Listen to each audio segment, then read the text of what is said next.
We're constantly told, to achieve success, you need to think big. Oh, absolutely. Books like The Magic of Thinking Big, Think and Grow Rich, they're classics. Right.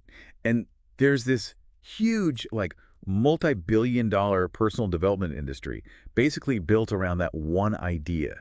It's everywhere you look. It really has become the dominant narrative, hasn't it? This idea that, expansive thinking is the main thing for achievement. Yeah. The sheer number of books and courses, it's massive. It definitely shows how much people believe in its power. Exactly. But it does make you stop and think, doesn't it? Well, with all this focus on thinking big, these grand visions, why do we still see such a huge wealth gap? Especially, say, in the U.S. That is a really critical question. Why aren't more people, like, breaking through, Mm. reaching their potential, despite all this motivation being thrown at them? Yeah, it highlights a potential disconnect, maybe, Mm. between the big ambition, the spark, and the actual practical steps needed to make it happen. Right. I mean, the enthusiasm behind thinking big is usually genuine, but actually doing it, that can feel, well, overwhelming or just too abstract for a lot of people. And that's where, things get really interesting for our deep dive today. Because we're going to explore what seems like the opposite idea. Okay. The real power of, well, thinking small. Yeah. Or using what some call micro-focus. It's actually a surprisingly effective way to hit those financial goals, those life goals. Ah, okay. So micro-focus. Now, let's be clear. This isn't about abandoning your big dreams or shrinking your ambition. Not at all. Right. It's more about the how. Exactly. It's about how you actually get to those big dreams. The method. Precisely. It's the methodology, isn't it? The practical, like, step-by-step stuff that bridges that gap between the grand vision and, well, actual results. Yeah. So this approach, this microfocus, it suggests it's not about limiting yourself, but more about strategically channeling your energy to get there. So for everyone listening, our goal today is pretty straightforward. We want to unpack a really practical, step-by-step method for setting goals that actually lead to real, measurable change. Moving beyond those vague wishes. Yeah, the ones that just float around in your head, Yeah. And it's crucial to get this. Setting effective goals isn't some magic talent you're born with. No, it's definitely a skill. It's a learnable skill, something you can absolutely get good at. Okay, let's dive in. So one key idea is that lots of people think they have goals. Yes, they have things they want, aspirations, things they'd like to achieve someday. But these unwritten ideas, these desires, they're a start, sure, but they're fundamentally different from actual defined goals. Very different. Right. And there's a good way to think about it, like an analogy. Okay. Imagine you're working on a document on your computer, but you haven't saved it. It's there, you see it, but if the power flickers or the computer crashes. Poof. It's gone. Exactly. Keeping your goals just in your head is kind of like that. Yeah. All the daily noise, the distractions, the stress, it can basically just wipe those intentions clean away. That's a really good analogy, actually. Our minds are constantly juggling stuff, aren't they? And if you don't deliberately, like, write down your goals, make them concrete, they just get lost in the shuffle. All the daily thoughts, worries, and this lack of real commitment, it probably plays a big part in why, the statistic is something like 95% of people live paycheck to paycheck. Wow, 95%. Yeah. It makes sense. The thought is there, Mhm. maybe, but it's not anchored. It's not real yet. Exactly. And this brings us to a really crucial distinction. A dream.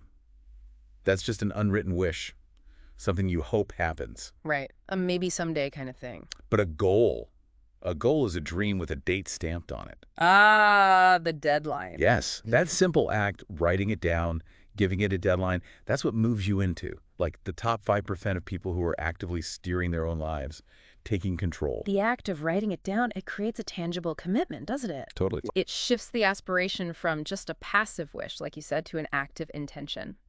And the deadline, that gives it structure, urgency maybe, a direction for your efforts. And you see a clear difference between, let's call them dreamers and goal setters. How so? Well, dreamers often seem to be waiting for luck. Yeah.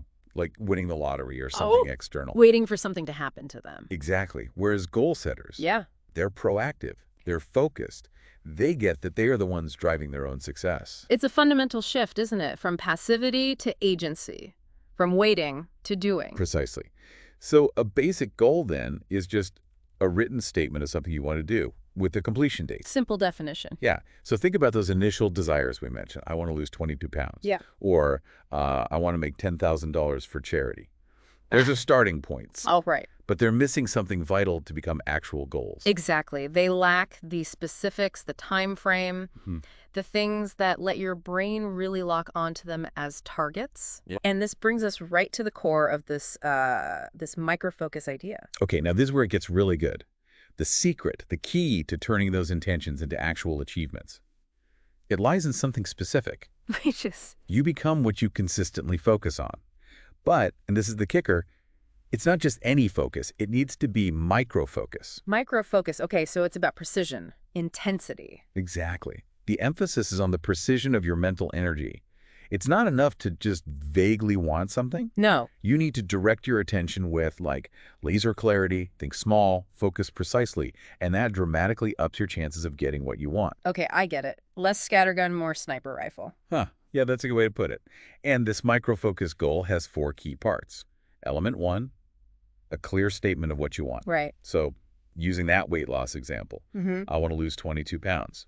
That's the initial desire. It's fine, but alone it's just a wish, incomplete. It identifies the target, sure. But without more, it doesn't really have the power to, guide your actions effectively. Right. So the second crucial element, the date you expect to accomplish it by. The deadline again. Yep. So it becomes, I want to lose 22 pounds by June 1st, 20 Mac X.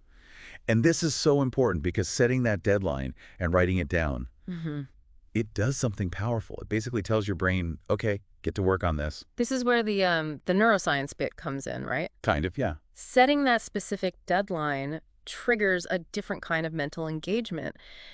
It takes your desire from just a possibility way out there in the future to an active project with a definite endpoint. And that prompts your brain to start looking for ways to do it, solutions. Think about this, and it's happened to everyone. You're trying to remember the name of a song, or maybe an actor in a movie. Oh, yeah, all the time. Drives me crazy. Right. You consciously try, rack your brain, then maybe you give up. Yep. But later, maybe hours later, often when you're thinking about something totally different. Boom. The answer just pops into your head. Exactly. That's a perfect example of how your brain's goal-seeking mechanism works, even when you're not consciously thinking about it. Totally. By asking the question, what's that song? You gave your brain a task, a defined problem. And it keeps running that program in the background, searching for the answer. Our brains are like these incredibly sophisticated, natural goal-seeding missiles, as the source material puts it. Huh, I like that. But they need clear programming, and that programming is the well-defined goal with the deadline. Got it. So I want to lose 22 pounds by June 1st, 20 back X. You've given your brain the target, the time frame, and it starts working on it, often subconsciously. It turns that vague want into a specific task, a mission with a finish line, so your brain can start figuring out the path, the strategies. Okay, so that's 2 elements, statement of desire, deadline. Now, the third one might seem a bit unexpected, Oh. but it's considered vital. It's Yeah. what you will give back in return. Give back. What does that mean? The idea is that real lasting success isn't just about what you get. It involves contribution, some kind of balance. Ah, okay. So it brings in an ethical dimension, sort of. Yeah, maybe. The principle is, like, for every achievement, there should be a corresponding benefit or offering to others. Or maybe just to the world in general. It fosters a sense of, reciprocity, purpose beyond just yourself. Exactly. So back to our weight loss example. It might become, I want to lose 22 pounds by June 1st, 20 by X. In return, I will begin to learn and teach healthy eating habits to my kids. Okay, that makes sense. Connecting the personal goal to helping others. Right. And that might seem small, but think bigger. If your goal is financial, maybe your give back is volunteering your skills or donating to a cause you care about once you hit the goal, say cancer research, like the source mentions. So it connects your individual goals to a bigger picture, a wider purpose, and suggests that, real fulfillment isn't just hitting targets, but the positive ripple effect you create. Makes sense, doesn't it? Okay, finally, the fourth element. This one's crucial for actually doing it. Measurement and accountability to yourself. Right, the practical side. Exactly. Yeah. A big, vague goal like, I want to make a lot of money next year. That's not very useful day to day. No, how do you even start? Right. So with our 22 pounds by June 1st goal, you need a plan. You have to break it down into smaller, measurable steps. Okay. Like how many pounds per week or per month? Precisely. Something you can track. This is where, the rubber meets the road. Making it real. A big goal can feel daunting, Totally. but breaking it down into smaller milestones, that gives you a roadmap. And you can see your progress, which keeps you motivated. And there's that classic question, right? How do you eat an elephant? One bite at a time. Exactly. These smaller, measurable steps, these are the bites. They eventually lead you to finishing the whole elephant. I mean, achieving the big goal. Huh. Right. It reinforces that idea, doesn't it? That even huge goals are reachable through consistent, small steps. Micro-focus applies to the daily actions, too, not just the end goal. Okay, so now we have it. A well-defined, micro-focused goal with all 4 elements. Yeah. Now what? How do we go from just setting it to actually working on it? Good question. That brings us to step 3, which is all about activating your goals. Activating them. Okay.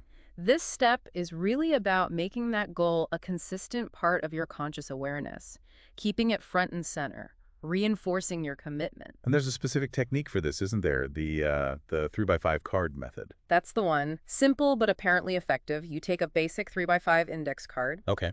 On one side, you write down your full micro-focused goal, including the what you'll give back part, everything. The whole statement. And then on the other side, you write this specific phrase. Ask, and it shall be given you. Seek, and you shall find. Knock, and it shall be opened unto you. Okay. That's a pretty well-known quote. It is, and the combination is interesting. You have your very specific intention, your goal on one side. Right. And on the other, this powerful affirmation. It serves as a reminder, maybe, of potential, of possibilities opening up as you pursue the goal. Okay, so you've got the card. What's the activation process? It's straightforward, but it needs discipline. 3 times every day. 3 times. When you first wake up, around lunchtime, and then just before you go to bed. Morning, noon, and night. Got it. And each time, you take out the card and you read both sides aloud. In private, obviously. Read it aloud. Okay. The repetition here is absolutely vital. By consciously engaging with your goal like that multiple times a day, you're constantly reinforcing it, hammering it into your subconscious. It gradually becomes just part of your thinking, part of your daily focus.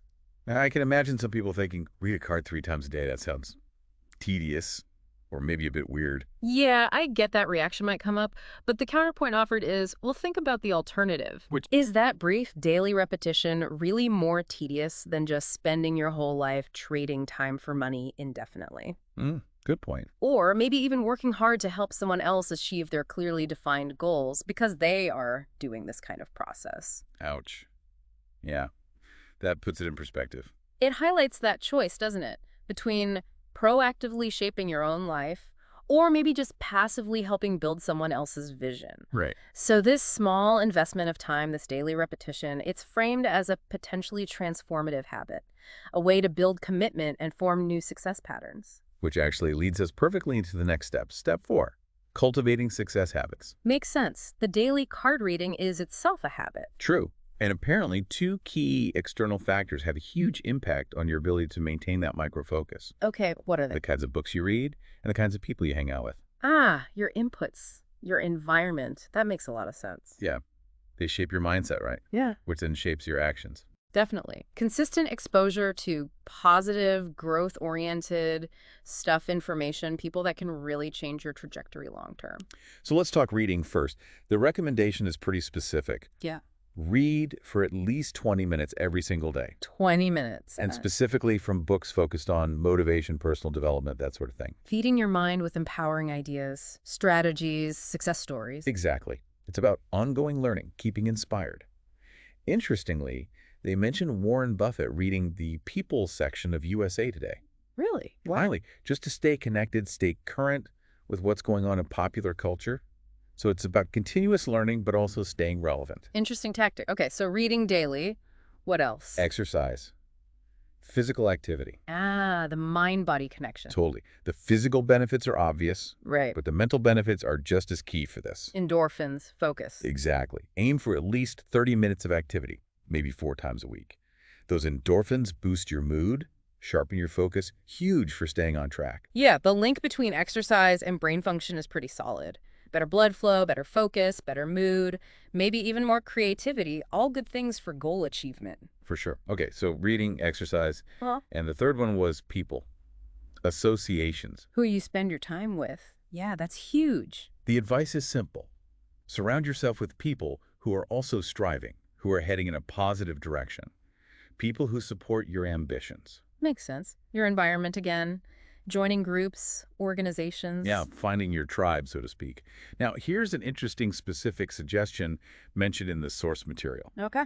Multi-level marketing, or MLM businesses. Oh, okay. That can be controversial for some. It can be, yeah. And the material is careful here. The reasoning given isn't just about, making money selling products, though that's part of it for some. So what's the main point then? It's more about the structured training systems that many of these companies offer. The education aspect. Right. They specifically mention Amway's system. Yeah. The books, the CDs or audios, the meetings, as a strong example of a place to learn practical business skills. How to sell, how to lead, how to communicate. So using it as a sort of real-world business school, potentially. Kind of, yeah.